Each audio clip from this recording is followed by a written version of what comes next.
Nós estamos falando de pessoas negras que, na sua maioria, têm no futebol, nesse momento deles, atletas. Eles vislumbram como o futebol ser a única oportunidade deles de deixarem aquela classe social onde eles pertenciam, né, que a pobreza, para pertencer a uma outra classe para ter dinheiro. Então eles têm medo muitas vezes que se falar sobre racismo, se expor sobre a questão racial, vai fazer com que eles percam espaço como atletas dentro dos clubes. Afinal de contas, a gente não vê o apoio dos clubes para os atletas que sofrem racismo. As redes sociais eu encaro ela como de duas maneiras, né? Ela potencializa o lado bom e o lado ruim. Né? Então, por exemplo, a gente vê muitas pessoas prestando solidariedade ao atleta que sofreu racismo, mas a gente também vê uma grande manifestação de pessoas dizendo que é mimimi, que o racismo não existe, que chamar alguém de macaco não é racismo, não é preconceito, para falar sobre racismo estrutural, que é a falta de jogadores, de treinadores negros, de dirigentes negros, de presidentes negros, aí surge o maior número de pessoas dizendo que a gente está entrando na esfera do mimimi, que na verdade para ser treinador, para ser presidente, para ser dirigente, basta a sua qualificação e não tem nada atrelado à questão de cor. Se você fizer uma pergunta, o Brasil é racista? As pessoas vão dizer sim, o Brasil tem problema de racismo. Mas você é racista? Não, eu não sou racista. Então, o Brasil sabe que é racista, mas ninguém é racista. A Federação Gaúcha, com o caso do Márcio Chagas, por exemplo, deveria ter agido de uma melhor forma.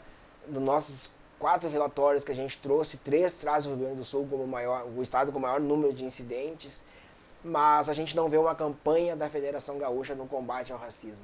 O Márcio Chagas teve uma matéria no UOL falando do problema que ele enfrenta na Serra Gaúcha, e as manifestações foram, então o Márcio Chagas não deve ir para a Serra, ou não, a Serra não é tão racista assim, mas ninguém contestou os números.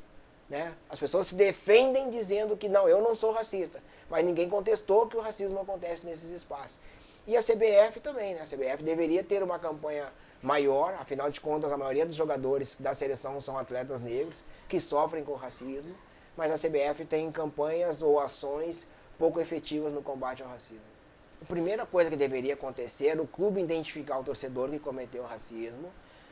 Se ele for sócio do clube, o conselheiro ele deveria ser excluído do quadro, para depois ir para a esfera comum, né, para a justiça comum, ou mesmo para que a entidade, o Tribunal de Justiça Esportiva, julgue os casos. O que acontece hoje nos clubes é que a maioria diz, vamos esperar que a polícia identifique, ou que a polícia, ou que seja registrado no boletim de ocorrência. Então, na verdade, o clube lava as mãos, né? O clube espera que a punição parta de alguma outra entidade que não dele. A maioria das arenas modernas não existe nenhum espaço onde a câmera de segurança não pegue. Então é praticamente impossível não identificar um torcedor que cometeu o racismo. Mas na hora que o ato em si acontece, o sistema de segurança nunca consegue identificar o torcedor que cometeu o ato de racismo. Muitas vezes a gente está percebendo que torcedores que estão no estádio, que percebem que alguém está fazendo o ato, identificam essa pessoa para que o clube não seja punido. Isso já é uma conscientização muito boa que vem acontecendo no Brasil. A partir de 2014 para cá, a imprensa vem dando mais espaço para noticiar casos de racismo. Muitas vezes noticia porque vai gerar tráfego no seu site, né? Vai gerar venda do produto, mas ela não se preocupa com o que vai acontecer depois do ato que foi denunciado. E muito também por essa falta de diversidade dentro da imprensa, né? Porque a gente vai fazer um debate sobre o racismo no futebol brasileiro. Existe uma mesa composta por homens brancos falando de racismo. Então, muitas vezes eles acabam se sentindo incomodados porque eles percebem, eles acham que existe um dedo apontando para eles, dizendo, tu também é racista, ou toda pessoa branca é racista. Então eles tendem muitas vezes a defender quem cometeu o racismo, nem conhecendo a pessoa, com medo do julgamento que o dedo vai apontar para eles também. Assim. Quando eu era pequeno, né, menino pobre, a primeira coisa que eu entendi como uma alternativa para mim sair daquela pobreza seria jogar futebol. Então eu entendia o futebol como um espaço democrático. E foi muito tempo vendido que o futebol era a verdadeira democracia racial do Brasil. Conforme eu fui estudando o futebol, eu fui percebendo que não. Na verdade, o espaço para as pessoas negras está limitado às 4 linhas. E estava limitado também a questão da arquibancada. Hoje, com as novas arenas, a gente percebe a diminuição de pessoas negras e pobres nas arquibancadas.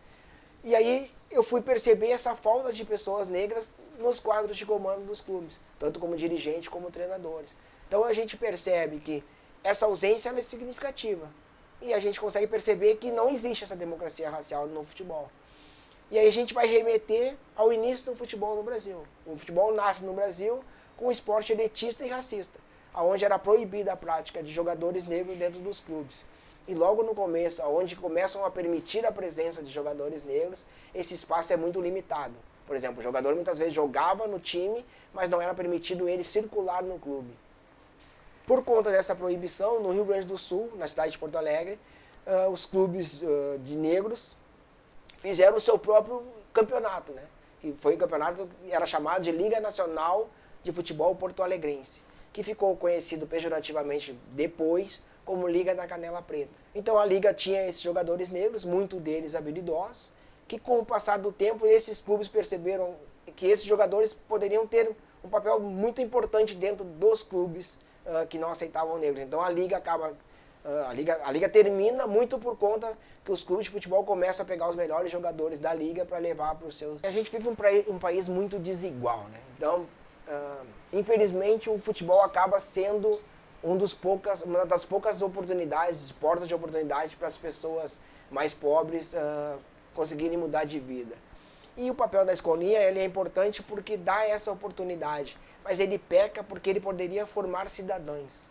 Né? Porque, por exemplo, eu vou participar de um projeto social de futebol, o projeto poderia me ensinar além do campo, ele poderia me ensinar, eu como homem, valores que uma escola passa, ou que a sociedade deveria passar para as crianças. Né? Hoje, através das redes sociais do Observatório, é muita denúncia de casos de racismo que acontece nos estádios com torcedores ou mesmo com atletas, que a mídia não acaba não publicizando. Então, o que a gente tem de informação é isso. Assim, quando a gente traz o número de casos no relatório, a gente está falando de casos que a mídia noticiou.